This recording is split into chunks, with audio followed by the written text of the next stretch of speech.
guys! Welcome back to my channel. Again, my name is Jap. Kumusta naman kayo guys? Okay, so yan guys, tignan natin kanino bang love reading yung masasagap natin. Pero guys, bago tayo mag-start sa mga nais palang magpa-private reading, iiwan ko na lang yung link ng aking Facebook sa atin pong description box below, okay? So guys, tignan natin kanino bang love reading to. Okay, kanino bang love reading to Spirit Guide? Tignan muna natin guys yung kwento. Oh, Queen of Swords. Ba't parang galit ka rito? Parang mainit ulo mo. Or mainitin talaga ulo mo, guys. Mabilis kang magalit. Okay. Or mairita. Oh, may bago pala kasing pumapasok sa buhay mo. Page of Cups. So, naiirita ka sa taong to.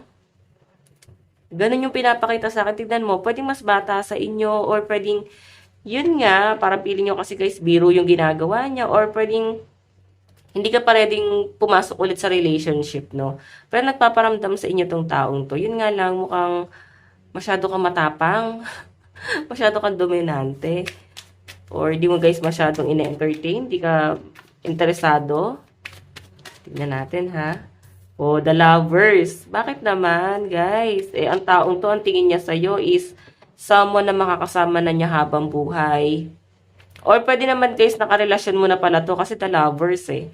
Ang problema lang siguro may tampuhan, galit ka ba sa person mo, or maring ayan, may nag-away kayo, may misunderstanding, Page of Cups, lumalapit si person mo, siya yung nagpapakumbaba ngayon. Ang nakakatuwa kasi sa person mo guys, ginagawa niyang biro. Alam mo yung feeling na, paano ba? Like, bigla ka na lang niya guys aasarin, eh ikaw pikon. Naasar ka naman. Tignan pa natin. Meron tayo guys, 3 of Pentacles. Meron tayong 10 of Cups. Ayan o.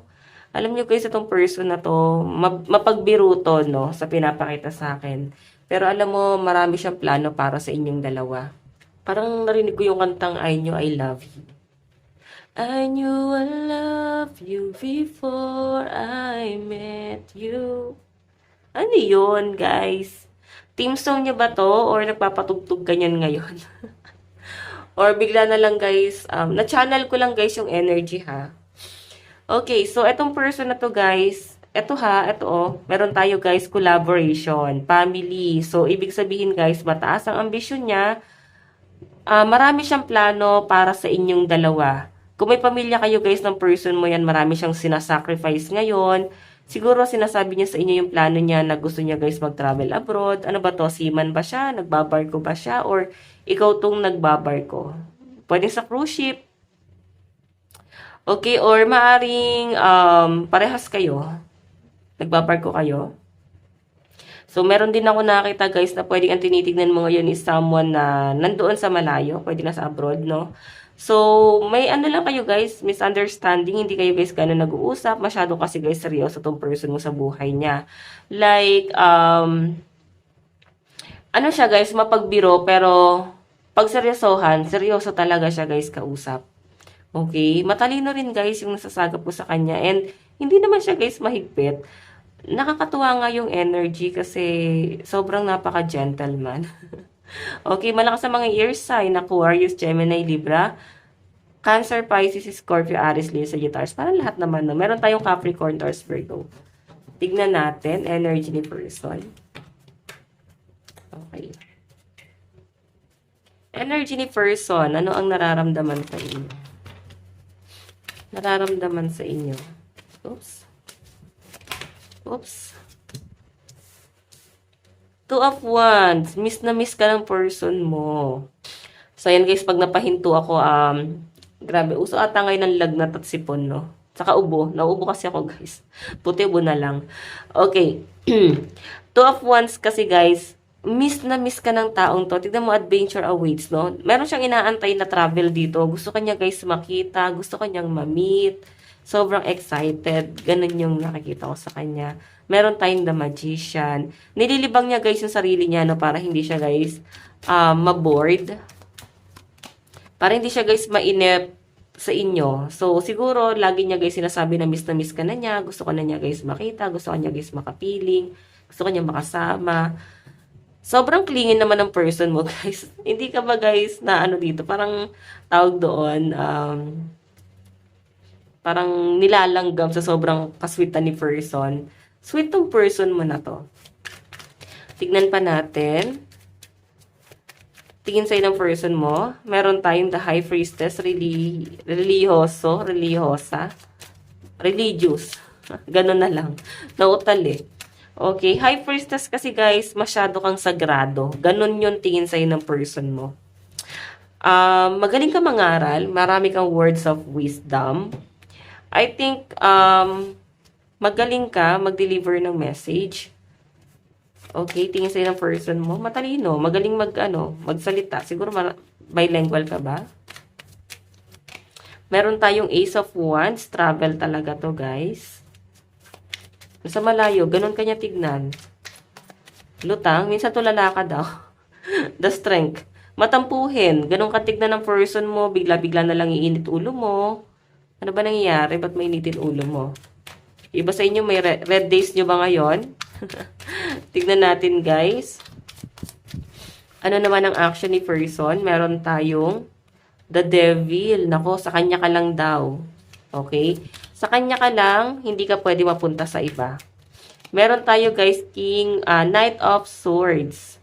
Okay, sa malinaw, guys, na pinapakita sa akin dito, Knight of Swords kasi, matapang din yung person mo. Nagagalit din naman siya, pero pag alam niyang tama lang siya. Pero pag mali siya, alam niya kung paano magpakumbaba. Okay, meron tayo, guys, Nine of Swords. Ayan, ito, guys, yung mga bagay na hindi mo alam sa kanya. Ang alam mo lang sa kanya, masiyahin, mabilis niya, guys, ma-overcome ang isang bagay. Pero sa pinapakita sa akin, guys, si person mo, malalim siyang tao. Okay? Madalas, marami siya, guys, iniisip. Siguro yung mga, nape-pressure siguro to sa buhay niya. Okay? Marami kasi siya, guys, plano eh. Mataas ang ambisyon niya.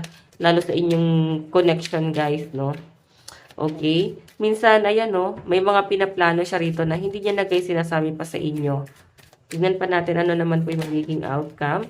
Meron tayo, guys, Knight of Cups. Okay, meron tayong Four of Pentacles. Meron tayong the Sun. Wow. May nakikita ko dito, guys, bata. May anak ba kayo or may plano kayo mag-anak? Pwedeng kababata mo to, guys. Knight of Cups, may mga, dito, nurse. Pwedeng sa medical field kayo nag-work. Basta patungkol sa medical, no? Yan yung focus ng energy. Pwedeng, guys, no? Pwede rin naman, guys, yung mga DH. Kasi, parang pa rin naman sila, guys. Parang medical. Kasi nag-aalaga sila. Or pwedeng caregiver. Okay. Yung magiging outcome, guys, Four of Pentacles, masyadong kampante si person sa'yo. Wala naman daw siyang masabi sa inyo, guys, na negative, bukod sa matampuhin. Tulala. Nakikita niya sa inyo, kasi sa inyo na parang, parang, yun nga, parang isip bata lang. Mabait naman, no? Mabait naman. Pero kampante siya sa inyo na parang hindi ka magloloko sa kanya. Something like that. Kasi Four of Pentacles, nagsisave na siya, oh. Okay, para sa future niyong dalawa. The Sun kasi, guys, is, parang, sa stability na sa future. So, malakas po ang mga Earth sign, Capricorn, Taurus, Virgo, Aries, Leo, Sagittarius, ano pa ba, Leo, ayan, may Leo tayo, Aquarius, Gemini, Libra. Tignan pa natin sa side mo, nararamdaman mo sa person mo. Like that ata yung card ko. Meron tayo, guys, Nine of Wands. Masyado ka kasi, guys, defensive, maramdamin. Siguro kasi meron ka, guys, trauma. Okay, kaya mabilis ka, guys, mairita kasi mga past trauma, no? Meron tayong, ayan, nararamdaman mo sa person mo. Actually, parang feeling mo kasi siya yung nagpapagalit sa inyo. Ayan, no? Binibiro-biro ka kasi niya, guys, eh. Parang ginagalit ka niya. Mapagbiro kasi talaga, guys, yung person mo. Ikaw naman nga pikon, napipikon ka naman. Okay? Minsan kasi, guys, hindi mo na rin, guys, nagugustuhan yung pagbibiro na ginagawa ng person mo. Tignan pa natin. Tingin mo sa person mo. Tingin mo sa person mo. Oh, betrayal. Tingin mo sa kanya, pwede kanyang lokohin eh. Good looking ata to eh. Tingin mo sa kanya, ayun nga, minsan wala kayong communication, napapaisip ka na baka meron na siyang iba, baka nabibisi na siya sa iba, meron na guys nagpapasaya sa kanyang iba. So maraming tumatakbo sa isip nyo guys, like nagkakaroon ka ng doubt. Okay? I think nagkakaroon ka ng parang mental breakdown, parang ganun. Tingin mo sa kanya, yan o, siya yung nagpapahirap sa inyo minsan. Nape-pressure ka sa mga, siguro sa kanya. Hindi naman siya guys aware na nape-pressure ka. Siguro nape-pressure ka kasi sa estado ng person mo. Or dahil matalino siya. Or yun nga, dahil mataas siya sa inyo. Doon ka guys nape-pressure. Tignan natin ha, ano naman ang... Okay, ayan nakasama yung message ng author. Okay, tignan natin ano naman po yung action. Meron tayong energetic, the devil, oh, king of wands. Action guys ni person. What I mean yung action mo guys, ayan, nagiging toxic guys yung ginagawa mo. Kasi minsan, napagsaselosan mo yung pagiging mabuti ng person mo sa ibang tao. So, iwasan nyo yan guys ha. Kasi parang nakikita ko sa inyo, ang gusto nyo is yung attention ng person mo is nasa iyo. Or maaaring nami-misinterpret mo nga guys yung pagiging mabuti ng person mo sa ibang tao. Na parang, bakit hindi niya sa akin ginagawa yun? Ba't inuuna niya yung ibang tao? Ganon. So, may point ka rin naman guys. Kasi, ikaw nga sa communication, hindi kanya guys gano'n nakakausap. Pero sa ibang tao, ayan, masyadong parang nagsiselos ka sa mga taong nakakasama niya, nakakasalamuhan niya. Pwede nagkakaroon ka ng insecurity, lalo na kung ikaw ay nasa bahay lang. Pwede nag-aalaga ng anak nyo. Si person mo is, marami siya guys nakakasalamuha sa work. Okay, tignan natin guys ha, ano yung magiging outcome. May nakikita ko guys paghihirap sa pera sa'yo. The moon. Ano ba to guys? Oh. So, guys, medyo hindi ka wise pagdating sa pera. Nakikita ko yung pagiging impulsive mo pagdating sa pagmamanage ng pera. Like, hindi nyo guys pinag-iisipang mabuti kung ano yung mga bibilin mo. Mas swerte naman daw guys sa pera yung iba sa inyo. Pero may nakita ko guys paparating daw sa inyo na parang sa pag-i-invest to baka ma-scam ka. So, mag-iingat na lang kayo guys, okay? So, ayan na nga. May nakikita akong abundance sa'yo. Yung magiging action mo, guys, hindi akma sa realidad, guys. Yung mga action mo, guys, lalo na kung parang naging isip bata ka, is ito yung magpapahamak sa inyo, guys. May nakikita kasi akong conflict in the near future. So, mag-iingat ka, guys. Baka mapahamak ka ng mga maling action na magagawa mo sa future. So, sa side mo, guys, ayan, meron tayong fire sign, Aries, Leo, Sagittarius, Aquarius, Gemini, Libra, Capricorn, Taurus, Virgo. Ay, wala naman ako guys nakita ang cups, no? Pero I think kung meron man is, pwedeng sa mga nabanggit natin is, meron kayong, doon, energy nun, okay? Kumbaga sa birth chart nyo. Tignan natin guys, sa napatungo to. Okay.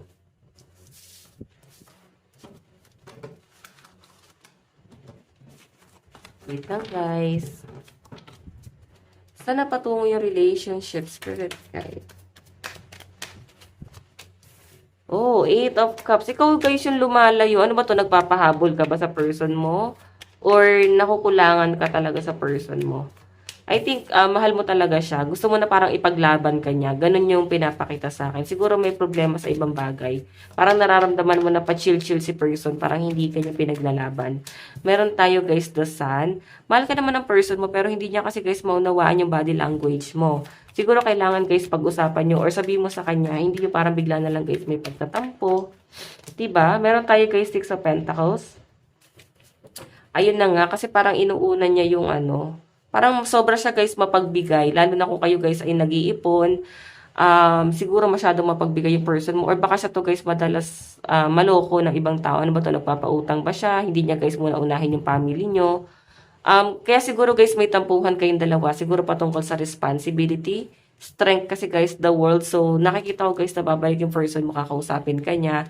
So suyuin ka naman nito guys. Magkakaayos naman kayo, moving forward naman yung nakita kong energy mo. Okay, tignan natin. Okay, tignan natin.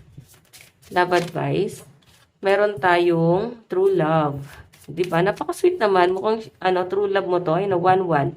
1-1 is an important number for twin flames. It symbolizes the harmony and balance of soul counterparts. Meron tayong soul. Your soul is preparing to reconnect. Trust in the process. Di ba? Parang soulmate mo si person, guys. At the same time, true love mo rin to, guys. So, I think i-workout nyo naman to. Kailangan nyo lang, guys, na mag-usap. Iba sa inyo guys mag-asawa eh. Parang hindi naman siya parang ex na parang ang tagal ng panahon na hindi nag-usap or alam mo parang bigla na lang guys kinos. Hindi ganoon. Okay? Tingnan natin mensahe sa'yo ng person mo. Meron tayong I know that I crossed the line with you. Sobrang miss na miss ka na yan guys. I think mahilig sa surprise ng person mo. Meron tayong we both know I am not the one for you. So, minsan siguro guys sinasabi ng person mo or nafe-feel niya na para bang hindi pa ba ako sapat sa'yo. Parang ang dami mong hinahanap. So, parang si person nyo guys, feeling niya hindi siya guys worth it, no? Parang meron ka pa guys gusto or meron ka pa guys ibang hinahanap. Parang nagkakaroon siya guys din ng insecurity sa sarili niya. We need to let each other go. So, ayun na nga. Eto guys kung paulit-ulit daw po yung scenario sa inyo na lagi kayo nag-aaway, so parang darating sa point na pwedeng sumuko sa itong person mo na to. Okay? Pero ngayon kasi guys, naalala ka pa rin ng person mo. Naalala mo yung kinantaw kaninang I knew I love you. Tignan mo, you speak to me through music. Baka nakikinig siya ngayon guys ng kanta na yon. Or pwedeng ikaw, tapos naalala ka niya doon. Okay, so guys, ito lang naman po ang inyong daily love reading. Bukas po ulit. God bless and love you all. Bye-bye po.